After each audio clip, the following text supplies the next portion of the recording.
voilà un problème bien embêtant. Aucune pompe aspirante, y compris celles qui ont été fabriquées par les meilleurs ingénieurs de la ville, ne parvient à hisser l'eau à plus de 18 brasses, soit une dizaine de mètres au-dessus du fleuve Arno. En désespoir de cause, les fontainiers de Florence décident de s'adresser à quelqu'un de bien plus savant que tous ces ingénieurs réunis, l'illustre Galilée en personne. Malheureusement, le grand homme est arrivé au soir de sa vie et meurt en 1642. Mais le problème, voyez-vous, est maintenant bien installé dans l'esprit de nombreux savants. Qu'est-ce qui s'oppose à la montée de l'eau au-delà d'une certaine hauteur? 2 ans passent, et voici qu'un certain Evangelista Torricelli, mathématicien de son état et disciple de feu Galileo Galilei, reprend le flambeau. Mais comprendre implique déjà à cette époque faire des expériences, et manier des colonnes d'eau de 10 mètres n'est pas chose aisée. Torricelli a l'idée de remplacer l'eau par du mercure, un liquide beaucoup plus dense, le vif argent. Torricelli remplit donc un tube de verre de mercure, le bouche avec le doigt et le retourne sur un bassin rempli lui aussi de mercure. Et alors,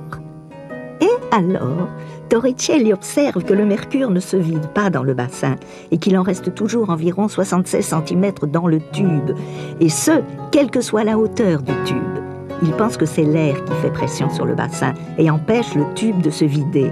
Bref, messieurs les fontainiers de Florence, sachez-le, si vous ne pouvez pas aspirer l'eau de l'Arno à plus de 10 mètres, c'est à cause de la pression atmosphérique qui est trop faible. Et voilà comment Evangelista Torricelli inventa le baromètre. Pas tout à fait encore, car avant d'en arriver là, il nous faut nous intéresser à un jeune Français, un certain Blaise Pascal.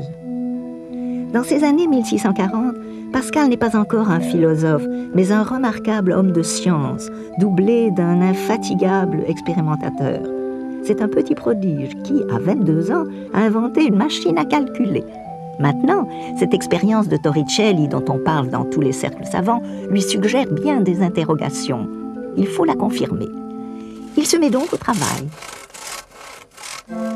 Après avoir reconstitué la fameuse expérience, il décide d'aller plus loin, enfin plus haut. Si la hauteur du mercure est bien liée à la pression de l'air, cette hauteur doit être moindre en altitude.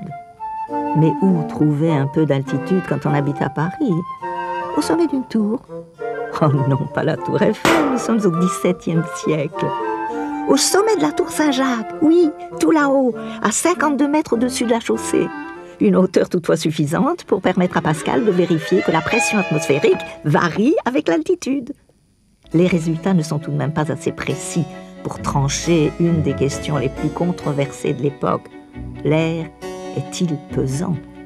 Cela mériterait de refaire l'expérience à plus grande échelle. Pour cela, Pascal s'adresse à son beau-frère qui habite en Auvergne au pied du Puy-de-Dôme.